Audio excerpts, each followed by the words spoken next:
సడన్గా పెరిగిన ఛార్జీలు సమ్లోనే ఎస్బీఐ అతిపెద్ద ప్రభుత్వ బ్యాంక్ అన్న సంగతి తెలుస్తుంది. ఇక దీనికి కోట్లాది మంది కస్టమర్లు ఉంటారు. ఎన్నో రకాల సేవల్ని కస్టమర్లకు ఆఫర్ చేస్తుంటుంది. ముఖ్యంగా ఇందులో అకౌంట్ తెరిచిన వారికి డెబిట్ కార్డులు, పాస్బుక్, చెక్ బుక్ వంటివి ఉచితంగా అందిస్తుంటుంది. తర్వాత వార్షిక రుసుముల కింద కొన్ని ఛార్జీలని వసూలు చేస్తుంది. ఇంకా కొన్ని కేటగిరీల వారికి క్రెడిట్ కార్డులు కూడా అందిస్తుంది.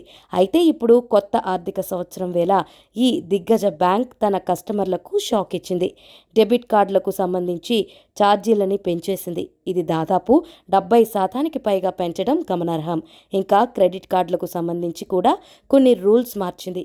అవేంటంటే ఎస్బీఐ యువ గోల్డ్ కాంబో డెబిట్ కార్డులు, మై కార్డ్ వంటి డెబిట్ కార్డ్స్ వార్షిక ఛార్జీలని కూడా పెంచుతున్నట్లు ప్రకటించింది.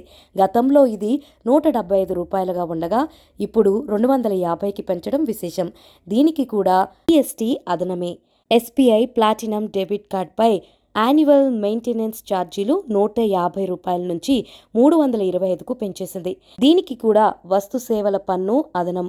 ఎస్బీఐ ప్రీమియం బిజినెస్ డెబిట్ కార్డులపై ప్రీమియం బిజినెస్ డెబిట్ కార్డ్ వార్షిక ఛార్జీలు రూ. 350 నుంచి 425కు పెంచింది. జీఎస్టీ అదనం.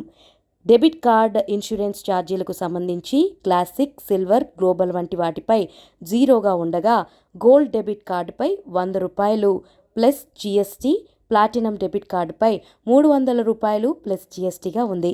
ఇక రీప్లేస్మెంట్ ఛార్జీలు 300 ప్లస్ జీఎస్టీగా ఉంటుంది. మరోవైపు SBI credit card reward point విధానంలో కూడా మార్పులు చేసింది. ఇప్పటి వరకు రెంట్ పేమెంట్స్పై రివార్డ్ పాయింట్స్ అందిస్తున్న బ్యాంక్ ఏప్రిల్ 1 నుంచి ఆ తరహా రివార్డులని నిలిపివేయనుంది.